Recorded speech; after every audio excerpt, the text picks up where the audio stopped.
devastating force that the Taliban affected American evacuations. We have a 2-minute warning on the briefing. 2-minute warning on the briefing. Thank you.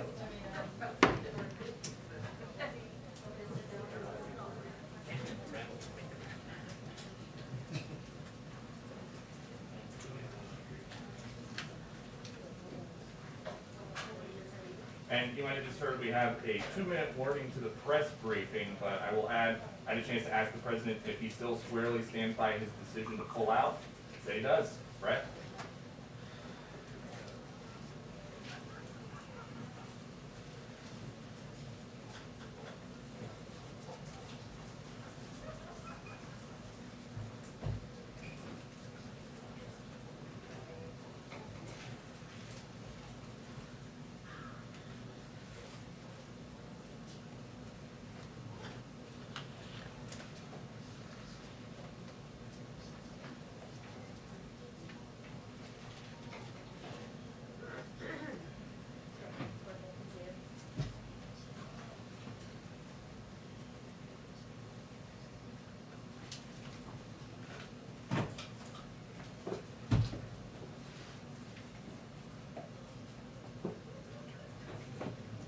Thanks, Brett.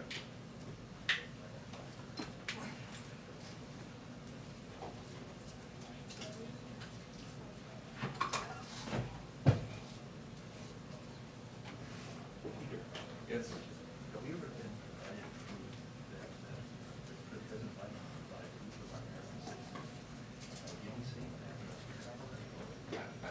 I'm not sure. I would have to check.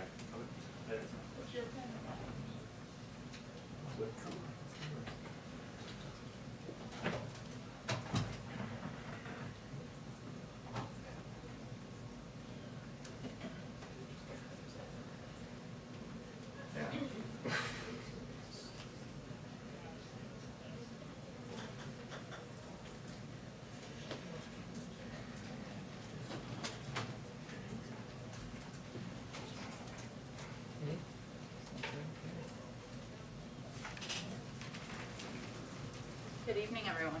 Good evening. I know you all have heard from General McKenzie today, as well as the President, but obviously I wanted to provide the opportunity to answer additional questions from all of you.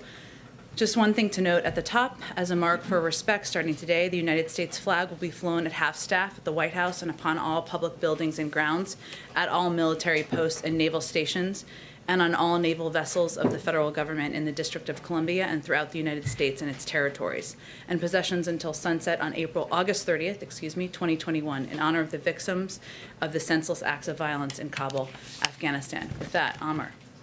Thanks. Just a few minutes ago, one of my colleagues asked a question about what the President would say to Afghans who fear they won't get to leave. The President said getting every single person out can't be guaranteed of anybody.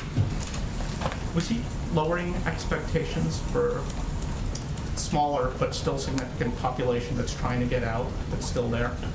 That wasn't his intention, Amr. I think what he was conveying is that at a time where the Taliban is taking over the country, certainly not our preference, as you all know well, it is not going to be possible for every single Afghan, millions potentially, who want to leave Afghanistan to be evacuated.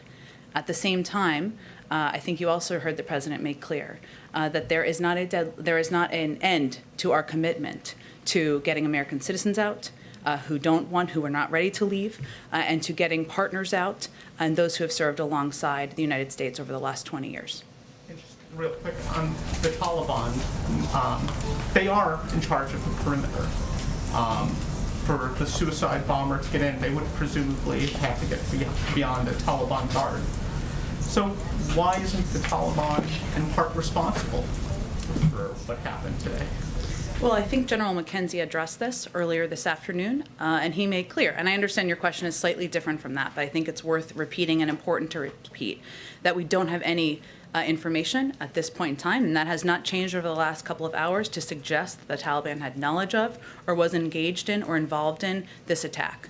Obviously, what happened today and the loss of lives of U.S. service members, of Afghans, is a tragedy, is horrific, is one of the worst things, if not the worst thing we've experienced during President Biden's time in office.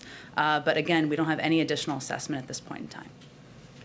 Go ahead. Just a few things, Jen, to clarify. Thank you. He talked about the ongoing mission to get people out after the 31st. But Yeah. to be clear, as of tonight, is it still the plan to get all U.S. forces out by August 31st? Nothing has changed on that timeline. Okay. Did the president, based on his public comments over the last few days, did the president see this coming?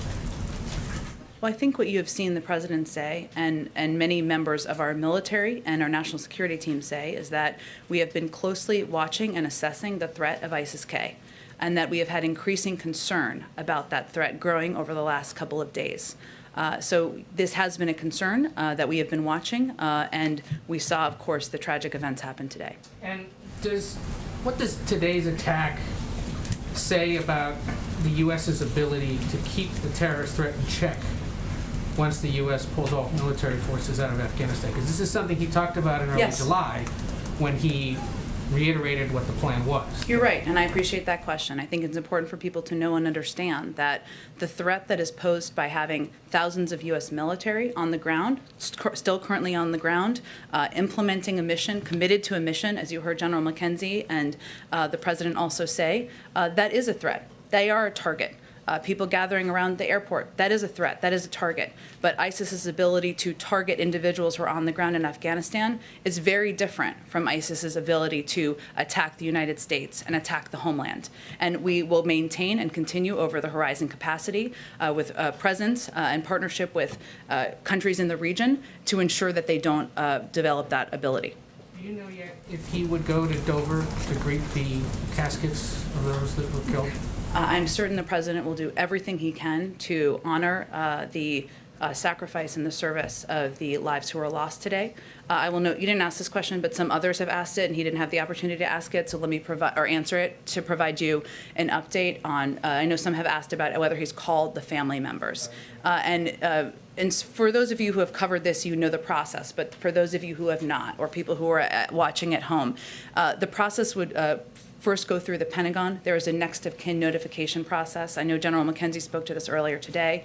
That is the process that is still underway at this point in time. Until that process concludes, the president would not make a call because that's the first step in the process. And then in terms of additional steps such as Dover, of course, he would consider and want to be a part of any means of honoring the lives that were lost today. Go ahead. Thank you, Jen. General McKenzie described this, one of the explosions at the Abbey Gate happening at a point after someone had been searched by the Taliban. How is the United States still going to work with the Taliban the way that the president is describing, or just did in his remarks, to get American citizens and Afghan allies out if that is what we're working with? Look, I'm not trying to sugarcoat what we think of the Taliban. The Taliban they're not a group we trust. They are not our friends. We have never said that. It is also the reality that the Taliban controls large swaths of Afghanistan. And to date, because of coordination with the Taliban, we've been able to evacuate more than 104,000 people, save 104,000 lives. And that coordination is necessary in order to continue our evacuation measures. Now, I understand your question, Peter, and the questions of others on what they knew or what their role was. There's no assessment we have at this point in time of their involvement in this. Obviously, that's at this time. If that changes, we will let you all know. And does the president really think that they are going to be reliable partners if we're already getting reports that they're not letting Afghans to the airport and the U.S. is still at the airport?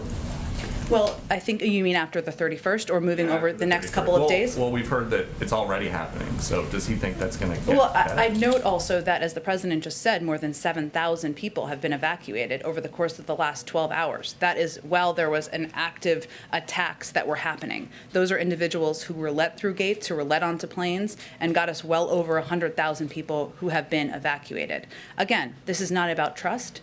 This is not about relying on the Taliban as an equal partner. No one is suggesting that. But because they control large swaths of the country, including a lot of the security perimeters around the airport, we have to coordinate with them in order to get people out. We'll continue to do that. Go ahead. But so one more thing I would say is that we have an enormous amount of leverage. This is our view over time. That includes economic leverage. It includes leverage that we will make clear to the Taliban as it relates to coordination, continue to get American citizens and our partners out. Go ahead.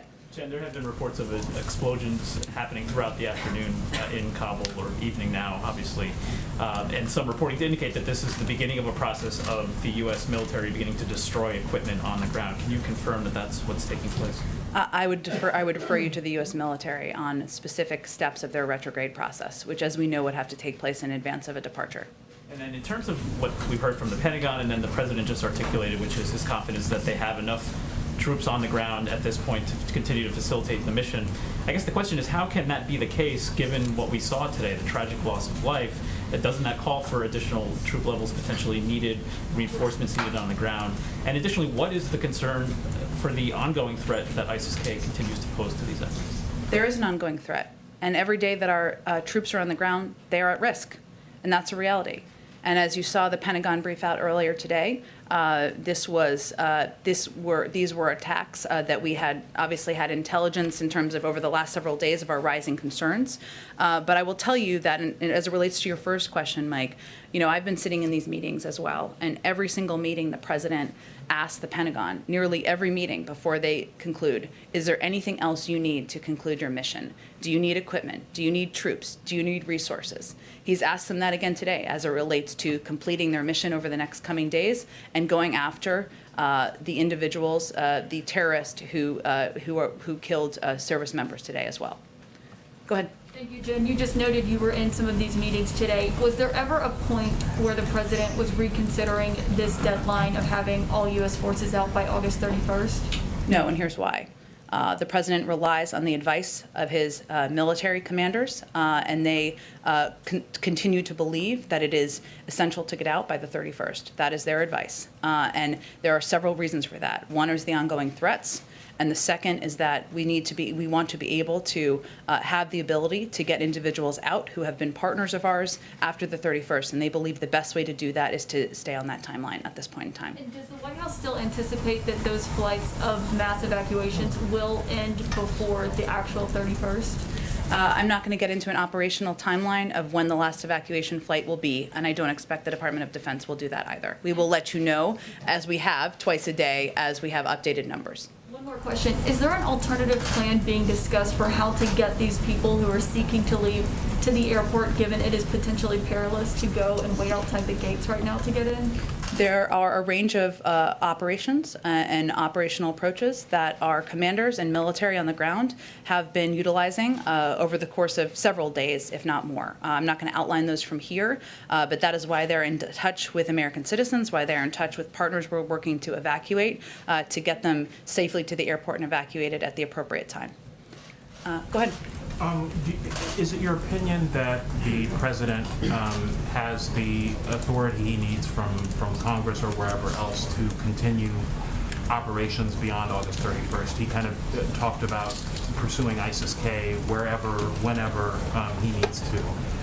Is there any expectation that he'll need any additional authority to do so? I don't believe there's an expectation of additional authority needed. And what about for military commanders on the ground?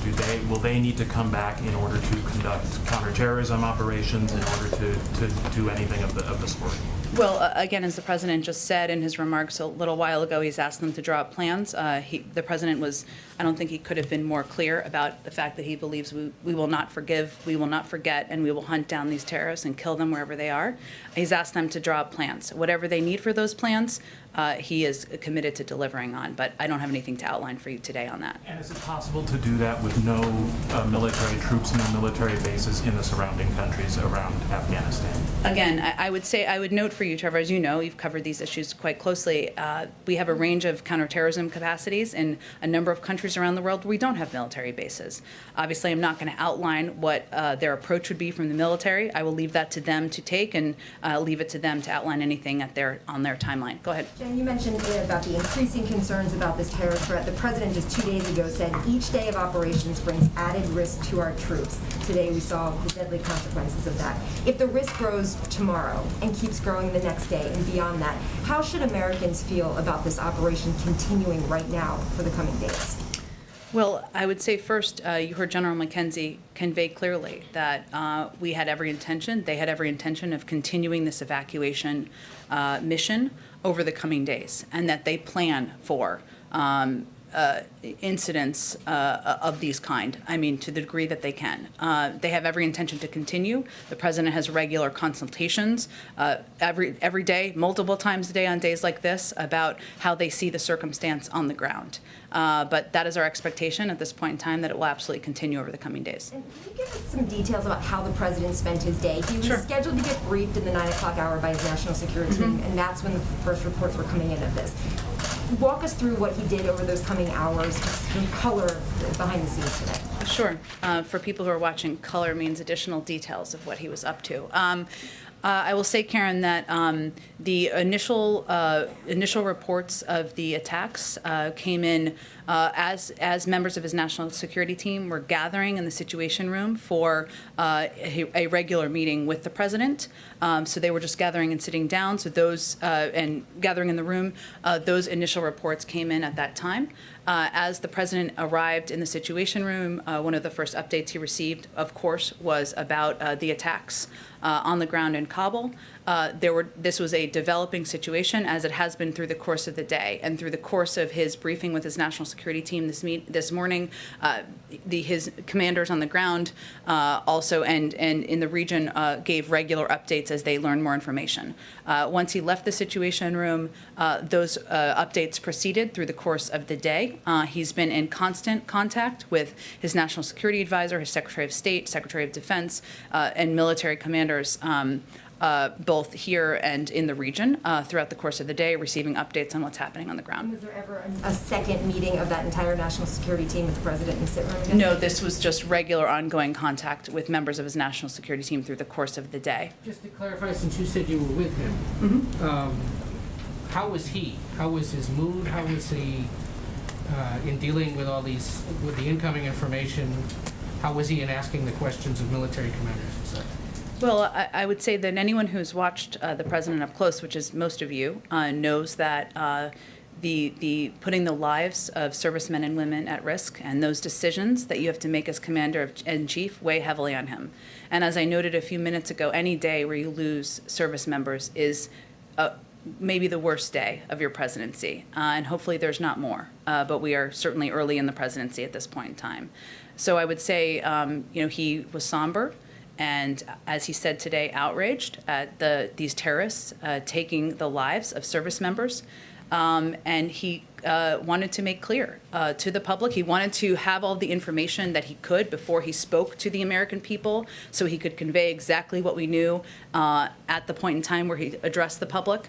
And he has wanted very detailed updates of exactly what we know about what is happening on the ground. And that is why he's been in constant contact with members of his national security team. Sorry, just quickly, can you confirm the reports that it is now 13 U.S. service members who have died? I would leave that to the Department of Defense to confirm any additional casualties.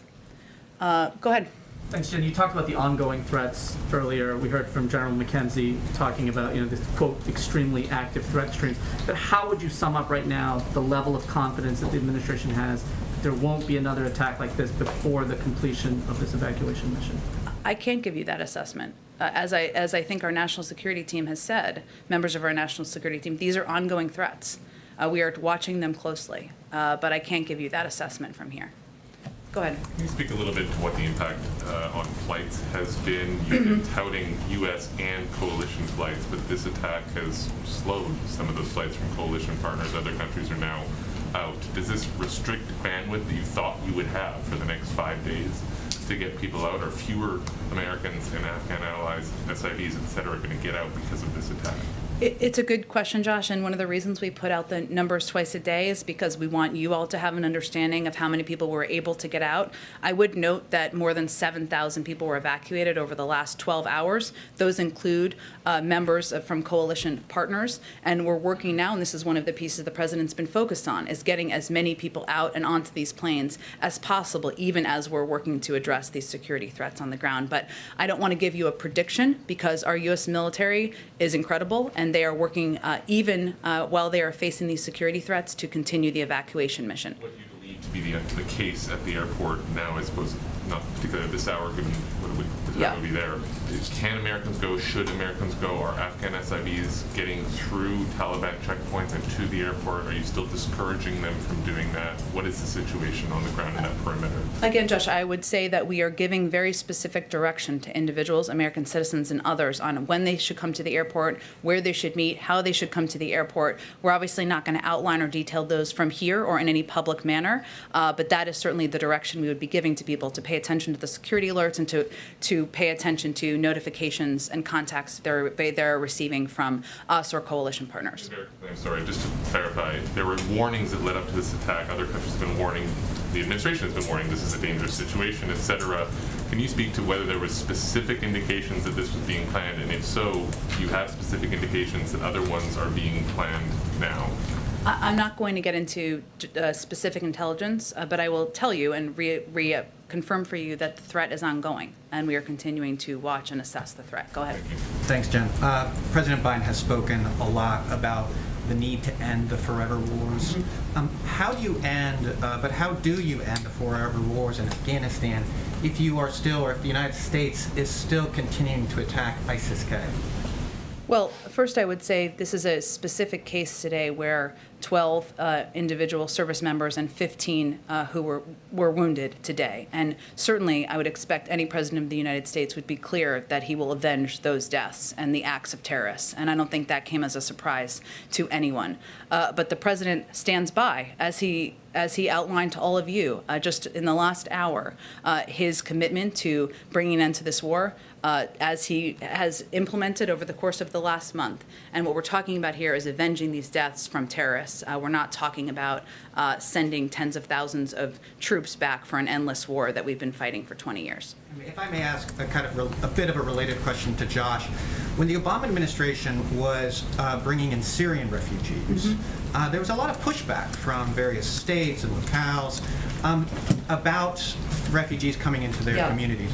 How do you see that situation this time around? Is this going to be different, or do you anticipate those same kind of pushback and hard feelings?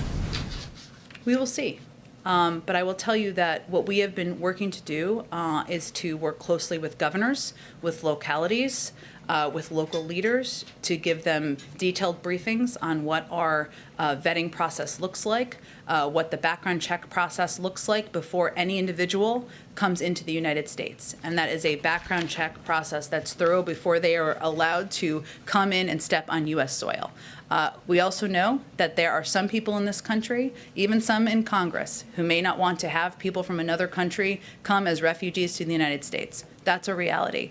We can't stop or prevent that on our own, but we are going to continue to communicate our intensive vetting process, and we've been working hard to do that behind the scenes, and we're going to continue to convey clearly that this is also part of who we are, part of the fabric of the United States, and not back away from that. Go ahead. Thanks, Jen. There is an American that's been detained by the Taliban since last year. His name's Mark Freerichs, and I'm wondering if the administration has been in negotiations to release him as part of these broader negotiations with the Taliban. We certainly raise his case in every opportunity, and it has certainly been raised, but I don't have any update on that case.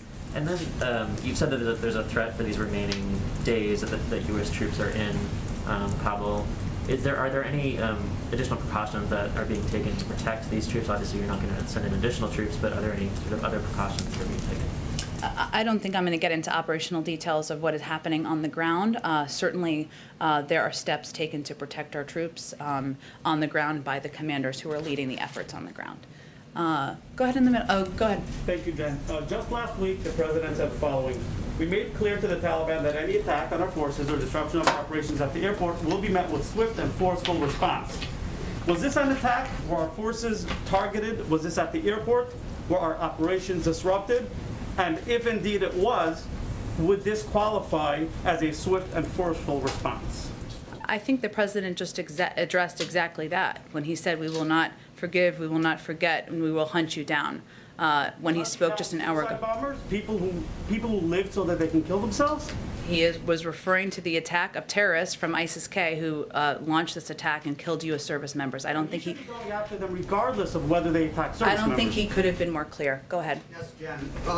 At least 67 House Democrats now have signed on to a letter asking the president to raise the refugee cap in fiscal year 2022 to at least 200,000. I think you're looking at about 125,000 right now. Is that something that the White House is willing to accept? I have not talked to the president about this specific question. What I will tell you is that what we are trying to do is get our muscles working again, both in our systems and the incredible refugee groups that are working on welcoming refugees from around the country and working on getting our vetting processes and systems around the world that need to be in good shape in order to welcome refugees, to get as many as we can. But I have not had a conversation with him about raising the cap beyond the 125. As you said, I'm happy to do that. Go ahead, Eli.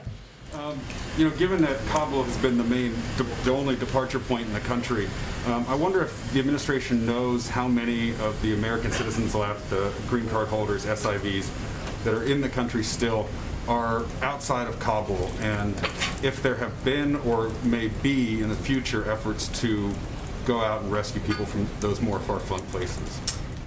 Yes. On your latter question, I'm not going to get into more details and will continue to be. On your former question, the vast majority are within the Kabul vicinity. But as the State Department provided an update a little bit earlier today, but I know there's been a lot happening today, so let me just reiterate a couple of these numbers. Of the 1,500 that they briefed on yesterday, roughly 500 have been evacuated. And so we're talking about roughly an additional 1,000 that we believe remain in Afghanistan. The vast majority, over 2/3, informed us they were taking steps to leave, and we are in touch with. That is what we are working through and what we are focused on every single day. And so just to be clear, you're saying that those missions, even if you have to be vague about it, they have taken place at times? I'm not confirming if they have or haven't. I'm just going to convey to you, I'll leave that to the Department of Defense. What I will tell you is that we are committed to getting American citizens home and out of Afghanistan should they want to leave. And that includes people around the country. Go ahead. Thanks, Jen. Earlier today, General McKenzie said that right now they are focused on other active threats to U.S. service members there on the ground. Are all the threats the U.S. is currently facing from ISIS-K? Are there other groups that may be bad actors? I'm just not going to detail additional information about ongoing live threats. Do we know if the president still feels as though the chaos and the violence that we've seen there on the ground in Kabul was all unavoidable, even at this point? You mean from about 11 days ago? Yes. Well, I would say, I've spoken to this a few times. If we go back to 11 days ago, if that is your specific question, we certainly didn't anticipate that the leadership, the Afghan government, would leave in the manner or would topple in the manner and the timeline that they did, or that the Afghan National Security Forces would cease to protect the airport and parts of Kabul. That is not what we anticipated in that timeline. That is true. What I will say and reiterate again is that within 24 to 48 hours, we had secured the airport, and since then we've evacuated more than 104,000 people. Thank you. Go ahead. How would you describe the relationship right now with the Taliban in light of the attack, and are they still helping out with security? What's their relationship right now? Again, this is not a friendship or a relationship where there is trust. It's based on trust, but we are continuing to coordinate to move American citizens, to move Afghan partners and our allies out. And the fact that we have evacuated 7,000 people in the last 12 or 13 hours now is evidence of that. Go ahead. Thanks, Jen. So 2 Republican senators so far have called on the president to resign over the attacks in Afghanistan today. What's the White House's response to that? I would say first, this is a day where U.S. service members, 12 of them, lost their lives. at the hands of terrorists. It's not a day for politics, and we would expect that any American, whether they're elected or not, would stand with us in our commitment to going after and fighting and killing those terrorists wherever they live, and to honoring the memory of service members, and that's what this day is for. Go ahead. Hi, thank you. Yesterday, when I was leaving the White House, I spoke to a group of men at the White House gate who said that they were service members here in America in our armed forces, various branches. They had their photos on posters, and they are seeking help for their families. We've prioritized which groups we are helping, namely those who have helped us in the mission, but they are not, they're currently in military, but they are not people who fit the description or the criteria for getting assistance. However, in our interview, they told me that they are getting assistance. Can you speak to this prioritization and who really is eligible to get assistance going forward, considering what happened today? I know you've already spoken to it, but can you drill down a little bit to make sure people know who we are allowing into the country at this point? I'm not sure that I totally understand your question, but let me do my best. American citizens, which I assume these U.S. service members are. They serve here in our country. They're from Afghanistan, and they have family members there. So they said they went to the State Department, and the State Department was helping them get their family members in, and they wanted to get attention so that other people in their situation could get their family members in. And they didn't seem to fit the criteria, so I'm just asking you to clarify. Are you concerned that we're helping the family members of people who have fought by our side for 20 years, helping them come to the country once they've been through a thorough vetting process, or what's the root of your question? No, the root of my question is consistent information for those who need help. So I've been doing some reporting around people getting correct information about the process. So I want to be able to say in my reporting, if you meet these qualifications, you are the folks who can come into the country. And I think a lot of people want to know that information. Does that make sense? I think we've been very clear, Mona, that U.S. citizens, their family members, some of those are dual nationals. Many of them who are left are dual nationals. Some of them may have lived their whole lives in Afghanistan. Immediate family members, that means spouses and children. It also means SIV applicants and others who might be eligible for a range of the programs we have, and vulnerable populations. That does have a broad range of meanings because there are a lot of people who are vulnerable in Afghanistan, and we're going to work to get as many of those people out as we can. There's a range of programs. If individuals have questions, information is available on the State Department website and the Department of Defense website. Go ahead. Thank you. Over 65 Democrats in Congress are calling on Biden to raise the refugee cap to at least 200,000. I think I just answered this question. Oh, and another one, sorry. Okay. And then the president had cited intelligence data earlier in the speech that ISIS-K would be planning attacks on U.S. personnel for quite some time, and that was in part why he was trying to get everyone evacuated by August 31st. But if that was the case, then why did the administration make the decision in late July to not do more rapid early evacuations on military aircraft? Well, first I would say that we have, over the course of the last 11 days, evacuated more than 100,000 people. And that is a credit to the U.S. military and the men and women who are serving, who have been able to conduct and oversee this operation and done it at great risk. And that was an operation that began, again, just 2 weeks ago. Before that time, we'd also evacuated a number of people. I can't speak to what the difference of the ISIS threat would have been, but obviously that has been increasing over time, which we have spoken quite publicly about. Go ahead. Thank you very much. Despite the lack of true trust that you and the President and everyone is highlighting in this relationship with the Taliban, which is understandable, having said that, there's been a remarkable level of cooperation. I mean, something no one would ever possibly have imagined, whatever, even a month ago. And as the President was saying, it's actually ongoing now, despite the incident. They're, kind of helping, try and deal with this. Given that, after the 31st, is it actually conceivable that there could be some kind of longer-term relationship on the mutual interests that the President talks about, security, humanitarian aid, and whether you call it recognition or not, you're basically working alongside the Taliban authorities in Afghanistan long-term? Well, I would say first that we will continue to work to get people out of Afghanistan even after the 31st, and we will need to coordinate with the Taliban in order to do that. I'm not going to label that a partnership or anything other than continued coordination. And we, again, believe we have a great deal of leverage in order to implement that commitment. On other issues, beyond the evacuations, let's say that gets done, hopefully it is done. But there's going to be all sorts of other things. There's going to be the security, the terrorism, from their point of view, the humanitarian aid. Could you see this kind of mutual interests agenda continuing with them? I don't want to get ahead of where we are. Obviously, we are committed to continuing to deliver humanitarian assistance to the people of Afghanistan. There are a range of international partners who are committed to doing the same thing. The United Nations also will continue to have a presence on the ground, which will be a mechanism for delivering a great deal of that assistance. And I would just reiterate again, we would need to have a continued coordination in order to continue to get people out and evacuate them, as we are going to plan to do after the 31st. Go ahead. Oh, go ahead, Shelby. Thanks. I just have two for you. This morning, Kirby tweeted that the evacuation operations in Kabul won't be wrapping up in 36 hours and that they'll be evacuating as many people as they can until the end of the mission. What does the administration define the end of the mission as? Is it the 31st, or is it once we evacuate everyone that the administration has promised to get out? The end of this mission, yes, the 31st. But our commitment to getting American citizens out who may not be ready to depart continues. There is no deadline on. There's no end of that timeline, I should say, to getting our Afghan partners out. And I think he put out that tweet. John Kirby, as the Pentagon spokesperson, put out that tweet because there was a great deal of reporting that was inaccurate, that we were ending evacuation flights tomorrow, and that is not accurate.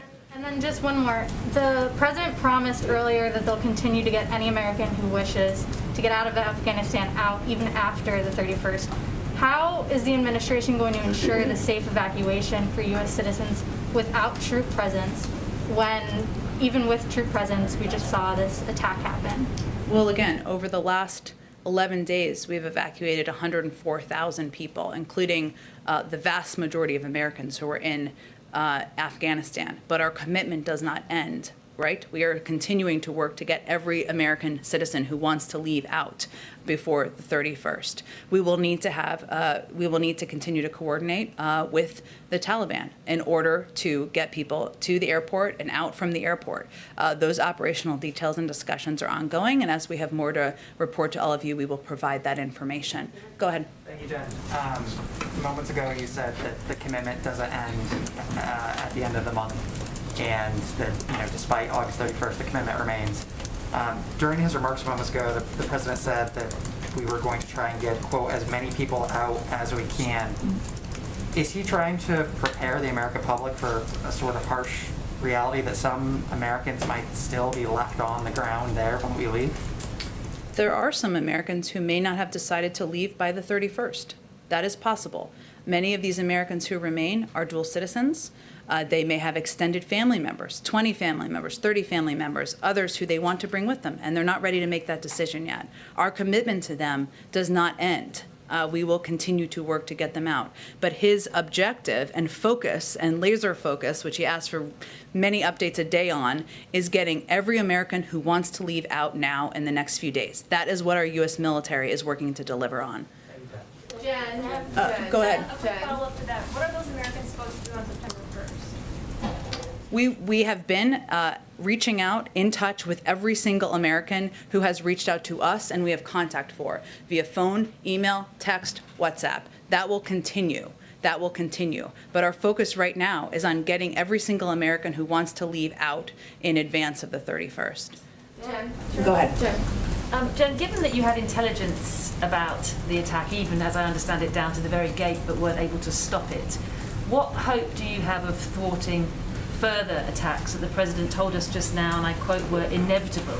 And if not, isn't the decision to stay potentially the wrong one, is my first question. I got a quick follow-up. Sure. Well, I would say first that General McKenzie spoke to this earlier today, our version of this question, which is a very good question. And what he conveyed clearly is that they are committed, our U.S. military is committed to continuing the mission despite the fact that there are daily risks and despite the fact that there are ongoing threats. That speaks to their courage, that speaks to their commitment and their service to this country.